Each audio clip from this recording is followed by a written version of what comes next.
running operasional rumah sakit ini sangat bergantung dari donasi dan dari Kementerian Kesehatan Palestina. Jadi apabila donasi ini stop, maka mereka mungkin bahkan tidak bisa lagi melayani pasien. Jadi sangat mengerikan kalau sampai donasi ini terhenti sama sekali.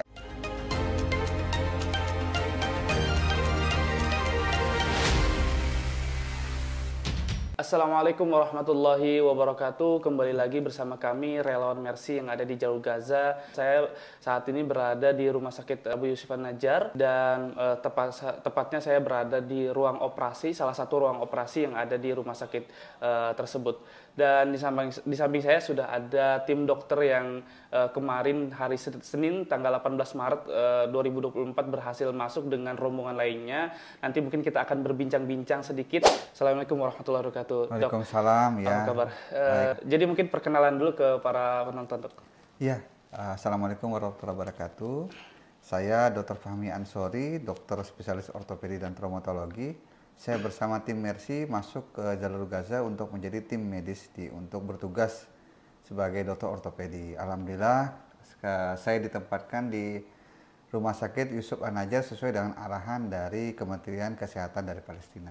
Oke, baik. Memang alhamdulillah ya, kemarin sudah datang pada hari Senin tanggal 18 Maret dan kemudian keesokan harinya kita bertemu dengan Kementerian Kesehatan Palestina ya, Dok. Ya, kita bertemu, melakukan koordinasi dan diarahkan untuk bekerja di sini karena di rumah sakit ini belum ada satupun dari NGO atau dari lembaga lain yang membantu menjadi relawan sebagai dokter dan tim medis bedah dan ortopedi di sini. Jadi kita mau masuk di tempat yang tepat. Betul.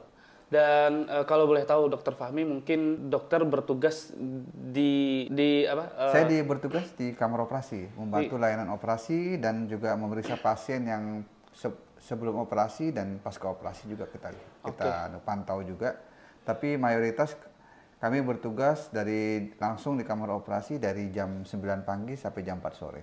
Oke, jadi memang ada dua dokter spesialis ortopedi yang bertugas di Rumah Sakit Abu Yusuf An-Najjar, ditemani dengan juga perawat anestesi dan juga perawat bedah. Namun seperti video saya sebelumnya, perawat bedah itu dioper di rumah sakit Eropa yang bertugas di ruangan ICU sejak kemarin sampai hari ini, dan juga sudah 2 hari mereka bertugas dan juga ada ditemani oleh dokter umum juga ya yang bertugas di ruang ICU yang ada di rumah sakit Eropa. Sementara sebenarnya kemarin dokter Fahmi juga sudah mulai bertugas di rumah sakit Eropa ketika kita melakukan survei ya, Dok.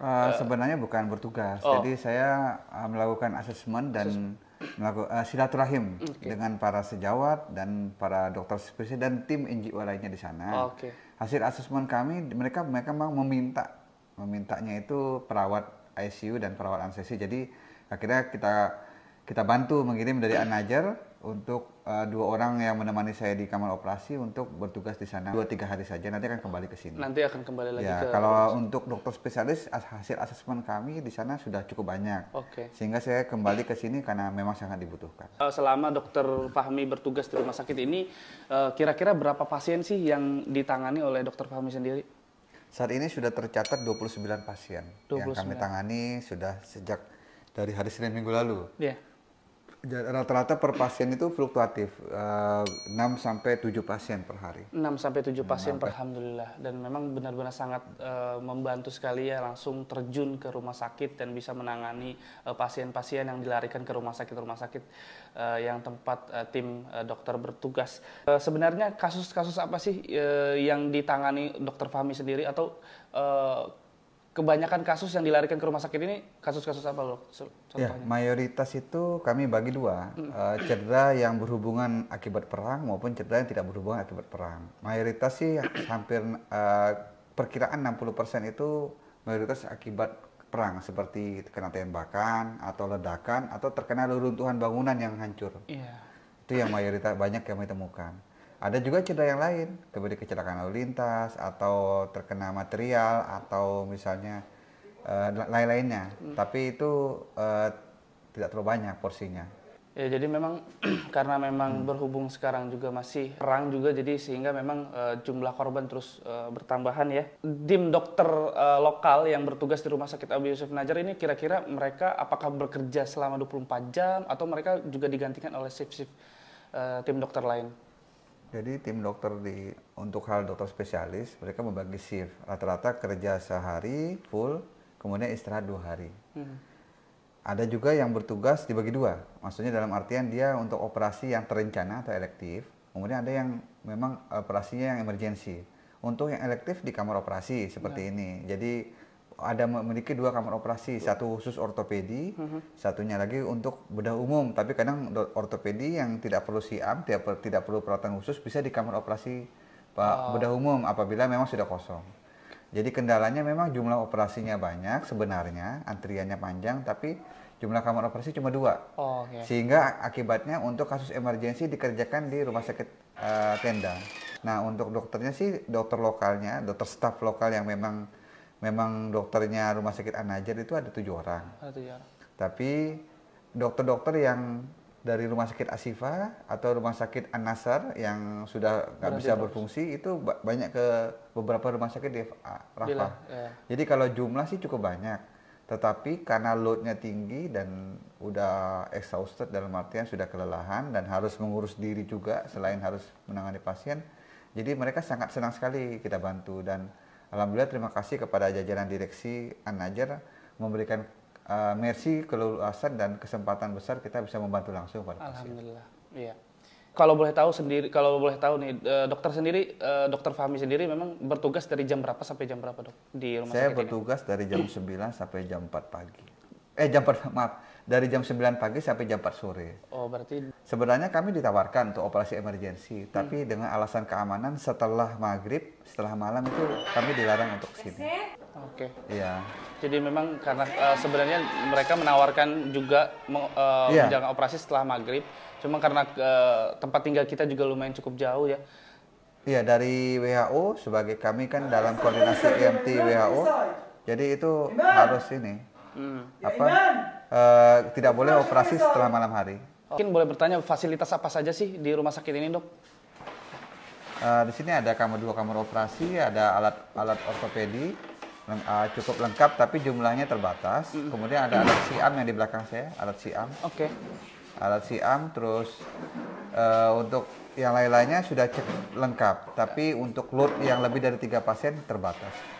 Pada ketika awal datang kita membawa apa saja, Dok, dari Mesir itu atau dari Jakarta kita membawa instrumen lengkap ortopedi, termasuk implan ortopedi juga. Kemudian juga kita bawa alat-alat anestesi dan obat anestesi yang memang sangat dibutuhkan. Oke. Sebenarnya apa saja sih yang dibutuhkan dari rumah sakit ini? Mereka sangat bergantung terhadap donasi. Jadi supply chain untuk running operasional rumah sakit ini sangat bergantung dari donasi dan dari Kementerian Kesehatan Palestina. Jadi apabila donasi ini stop, maka mereka mungkin bahkan tidak bisa lagi melayani pasien. Jadi sangat mengerikan kalau sampai donasi ini terhenti sama sekali. Alhamdulillah ada banyak NGO dan dari negara-negara Muslim yang membantu di Rumah Sakit An-Najar donasinya. Jadi mereka sangat membutuhkan implan ortopedi, terus obat-obatan anestesi mereka sangat butuh. Oke, baik. Mungkin pertanyaan selanjutnya, Dokter Fahmi, apa sih kesan selama bertugas di rumah sakit yang ada di Jalur Gaza? Ya, kesan pertama saya tuh surprise banget karena saya melihat seluruh anak-anak di sini riang gembira, happy, nggak ada stres, nggak sedih, mereka ceria, bahkan mereka mendatangi kami, minta foto, minta coklat, bahkan mengkerubuti gitu para relawan. Jadi itu yang membuat hati kami itu sangat teriris di tengah mereka yang gempurannya nggak berhenti-berhenti, bahkan setiap menit, setiap jam selalu terjadi kondisi yang nggak jelas, tinggal di tenda, tidak ada listrik, makan sulit, dan semuanya bergantung pada donasi. Mereka tetap bahagia. Bahkan ada yang kami lihat masih bermain, masih naik keledai, masih main layangan, bahkan kami ada di sekitar itu masih ada yang bermain, walaupun drone itu 24 jam mengitari di atas kepala mereka. Iya, betul. Itu kesan saya sangat terharu melihatnya, luar biasa. Dan ketika kita membantu masuk ke rumah sakit, mereka menganggap kami itu saudara. Betul. Mereka memanggil kami itu ya Habibi, ya Sodiki. Jadi saudara, bukan bapak, ibu, bukan. Mereka manggil kami itu ya Habibi, ya Sodiki.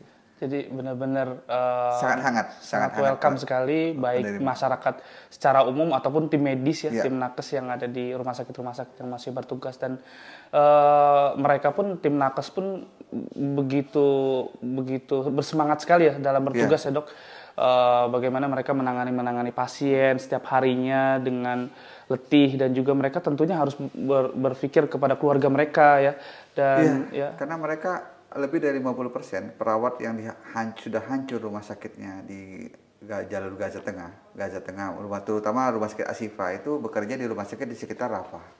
Dan mereka tidak punya rumah. Ada yang tidur di tenda, ada yang tidur di penyewaan rumah, ada yang bahkan tidur di rumah sakit. Karena mereka sudah nggak punya tempat untuk tinggal, para tenaga medis itu. Dan sudah bekerja 6 bulan lebih tanpa istirahat,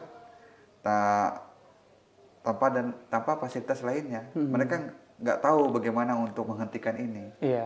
Jadi ketika ada bantuan tenaga, walaupun hanya tenaga ya, misalnya alhamdulillah kita juga Mercy juga membantu dengan bentuk donasi obat-obatan dan peralatan medis. Kita membantu tenaga, mereka sangat bersyukur sekali. Jadi bahkan ada yang langsung meminta foto, meminta nomor WA, jadi sangat hangat. Sangat hangat. Itu yang sangat hangat. Kondisi sangat memprihatinkan. Ya, bahkan kita melihat ada orang masak di rumah sakit karena rumahnya ada di rumah sakit gitu. Betul. Mereka sangat sulit untuk menjalani kehidupan, tapi mereka terus bersemangat ya untuk menjalankan tugas-tugas, terutama tugas medis untuk menangani korban-korban setiap harinya. Mungkin terakhir aja Dokter Fahmi, mungkin ada pesankah kepada seluruh masyarakat dunia ataupun terkhusus negara Indonesia, pesan yang bisa disampaikan ke masyarakat? Ya, saya ingin menyampaikan pesan kepada seluruh rakyat Indonesia. Mari kita bantu masyarakat Palestina. Kita penduduknya 360 juta ya. 280 juta. 280 juta. 10% saja yang membantu rakyat Palestina, 28 juta lah dalam hal ini. Itu sudah memberikan dampak yang sangat besar terhadap Palestina ini. Ketika kita bersuara minimal di media sosial saja, 10% dari seluruh penduduk Indonesia pengguna internet sekitar 10-20% saat ini yang aktif. Itu dampaknya 28 juta netizen. Itu dampaknya sangat-sangat besar. Mohon jangan lupakan masyarakat Palestina. Mari kita membantu sedikit saja. Ketika tidak bisa membantu secara langsung, bantulah secara tidak langsung dalam bentuk donasi terbaik Anda. Nah, saya juga mengajak kepada Muslim, ini bukan hanya masalah agama, ini bukan hanya masalah etnis, ini bukan hanya masalah ras, ini masalah kemanusiaan. Saat ini sudah 30 anak mati karena kelaparan, 600 tenaga medis ditangkap karena alasan yang tidak jelas. Dan ada beberapa dokter juga dikatakan terbunuh karena akibat perang maupun akibat bom secara langsung. Jadi saya mengajak ajakan yang seluas-luasnya, mari kita bantu masyarakat Palestina.